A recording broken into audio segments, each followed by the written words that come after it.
Olha, eu já vi jogo ruim com o Ramon, hein, mano. Já vi jogo feio, já vi jogo que a bola não entrava, já teve de tudo. Mas igual esse, não tem desculpa pro que a gente viu. Não dá pra falar que estão cansados porque o calendário é apertado, porque o gramado era ruim, porque a viagem foi muito longa, porque o avião fazia muito barulho. Não tem o que falar. Os caras passaram uma semana inteira só treinando e descansando pra esse jogo. Tudo na base de sombra e água fresca. Ninguém mexeu um músculo errado pra ficar de fora. O time tava completo, só os melhores, sem desfalque nenhum. E ainda conseguiram sair com empate contra um time semi-amador. E fiel, antes o problema fosse o resultado, fosse o empate 1-1, daria até pra passar um pano se, sei lá, não fosse o nosso dia, se o juiz não tava colaborando, ou se os caras estavam picotando o jogo todo, que não teve jogo, mas não teve absolutamente nada disso. Sequer teve cera, mano, num jogo que perder de 1-0 já seria lucro pra eles. Não tem desculpa pro que a gente viu ontem. E outra coisa, por mais que tiveram dificuldade pra jogar, em nenhum momento você viu os caras incomodando. Todos os lances de perigo que eles tiveram, foi o próprio Corinthians que conseguiu armar pra si próprio. O Corinthians estava jogando contra si, e não contra o pessoal que tava de azul. E o Caio Ribeiro foi excelente em falar aquilo, cara. O time deles é horroroso, é muito fraco. E, mano, eu sempre falo isso daqui, eu sei, mas ontem eu tenho certeza que se eu juntasse um time de 11 inscritos aqui do canal, se eu fizesse um sorteio na comunidade um dia antes do jogo, eu juntava um time suficiente pra competir com os caras e se pá ainda sair com a vitória. Mas eu não tenho dúvida disso. É que eu não quero faltar com respeito com ninguém, cara. Por mais que sejam adversários, ninguém vai ver isso daqui, eu não quero faltar com respeito. Mas eu ficava realmente incrédulo, por exemplo, quando eu vi aquele zagueiro camisa 5 dos caras, que se fosse um carro, faria de 0 a 100 em 5 a 10 dias úteis, parando o trio mais forte do Brasil, como se não fosse nada. Eu não conseguia botar fé no que eu tava vendo. O Memphis, o Yuri, sofrendo pra jogar em cima dele. E olha que eu tenho certeza que o Corinthians jamais vai ser eliminado no jogo de volta. Mesmo vendo o que eu vi ontem, eu boto minha mão no fogo por isso. Agora, se for pra entrar de novo com essa postura, que eu não consigo nem descrever, eu não sei se foi falta de vontade, excesso de confiança, de soberba, eu não sei. Mas se for pra jogar uma Libertadores com um pensamento pobre desses, com uma postura nojenta como aquela, independente do adversário, vocês podem ter certeza que a gente não chega nem numa semifinal. Pô, o Corinthians já não é um time que dá sorte nesse campeonato. Tem que jogar o dobro do que tá jogando no Paulista, no Brasileiro, pra ter uma chance de competir. Aí dão a sorte de pegar um time semi-amador no sorteio, num momento ótimo da temporada, um jogo sem dificuldade nenhuma, só precisando fazer o básico do básico, e você não consegue sair com uma mísera vitória. Pô, que bom que estão ganhando todas no Paulista, que bom que até os reservas estão saindo bem. É prova que o trabalho do Ramon Dias realmente é muito bom, só que pra você ser campeão, pra você ser o primeiro entre todos, são em jogos como esse, contra a Universidade Central da Vida, que fazer o mínimo que seria vencer já é bem pouco. Quem dirá menos do que isso? Falou? Mas é isso, mano. Apesar dos pesares, eu ainda acredito nessa classificação, mas é fato que se esse Corinthians não convencer no jogo de volta, vai passar muito mal daqui pra frente, porque esse é apenas o começo. É a primeira da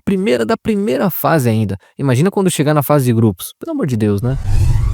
Bom, meio que era óbvio que esse momento um dia ia acontecer, né, fiel? Rodrigo Garro recebeu uma proposta do Zenit nessa semana. Pois é, o tal Zenit que a gente tem que agradecer, segundo o Duílio, onde, segundo algumas apurações, teve aí a primeira tentativa de oferta de 20 milhões de euros, onde o Corinthians prontamente recusou, e não contente, eles foram lá e aumentaram a proposta para 25 milhões, o que também foi recusado pela diretoria e considera o jogador inegociável, além do que o próprio Garro diz estar muito feliz no clube e com vontade de fazer história por aqui. Eu vou repetir, tá, mano? 25 milhões de euros. Uma venda que seria a maior do clube, de um jogador que nem formado aqui ele é. E mesmo assim, a diretoria recusou. E vou te falar, fizeram certinho, tá? O Garro não tem que ser negociado com ninguém. A não ser que ele queira muito sair, a não ser que a proposta seja de 50 milhões de euros pra cima, o que eu acho praticamente impossível. O Corinthians não tem nem que pensar em vender o Garro. Eu até pego de exemplo o Bragantino, cara. Um time que vinha de altos e baixos no ano passado, mas que tinha um cara ali que sempre decidia, que era o Elinho. Craque de bola, tava jogando muito. E aí o que aconteceu? Chegou uma proposta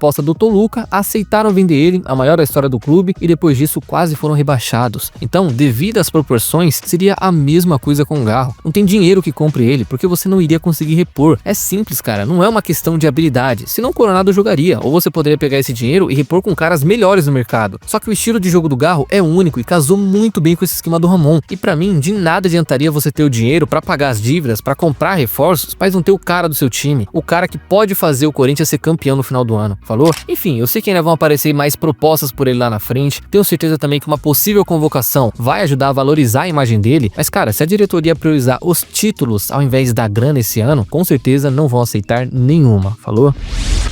Mano, e o Corinthians que tá precisando de um zagueiro desde a pré-temporada, mas depois que os jogos começaram, a gente percebeu que não era só pra compor elenco, né? Precisa trazer alguém com condições de jogar. Um cara que tá lá na Turquia, mais precisamente Gabriel Paulista, ex-zagueiro do Valência, hoje no Besiktas, do nada, né? Do nada, depois do empate do Corinthians na Venezuela, postou uma foto dele nos stories ali no treino do Besiktas e até aí tudo normal, só que com a legenda "Não depende apenas de mim" e a música Peita do Coringão, que foi lançada recentemente pelo Memphis em parceria com o Harry Ariel tocando de fundo. Ou seja, é claramente uma indireta pro Corinthians, dizendo que ele tá a fim de vir, mas que depende de uma proposta e da boa vontade da diretoria para isso acontecer. E detalhe, ele é um corintiano declarado, sempre falou que torcia pro Timão, e aos 34 anos ainda tem um contrato ali de mais 2 temporadas com os turcos. Mas assim, é um cara que apesar dos problemas extra-campo, né, tem um futebol nota 7 bem aceitável. É daqueles zagueiros bem raiz, que chega batendo em todo mundo, tá nem aí pra nada, e isso, claro, falando da época que ele atuava na Espanha. Não faço ideia de como ele tá lá no Besiktas, mas como o presidente tem um perfil de contratar jogadores que querem vestir a camisa do clube, pode ser que pinte uma conversa depois disso. Acho que se ele rescindir por lá, oferecer um contratinho de 1 ano pra ele, vale a pena, hein, mano. Mais do que isso também já começa a pedir muito, mas 1 aninho acho que vale a pena. O que vocês acham, hein?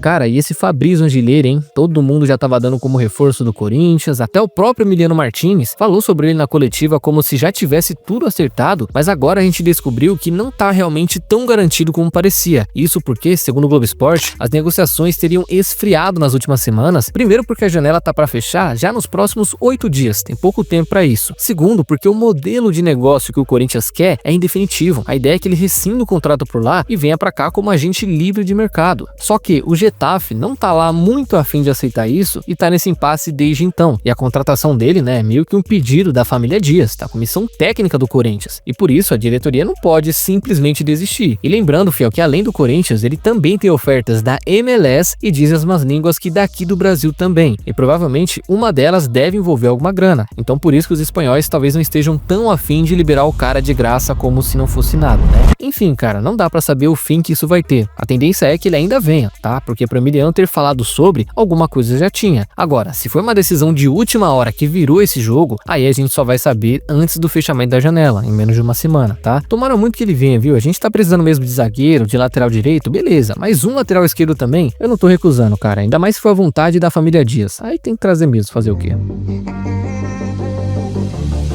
Então, fiel, é isso por hoje. E antes de vocês saírem do vídeo, não se esqueça de deixar a curtida e se inscrever no canal, que já vai estar me ajudando demais e vai contribuir para mais vídeos por aqui, certo? Espero vocês numa próxima, tamo junto e vai, Corinthians! I just want to look my way, never back to you.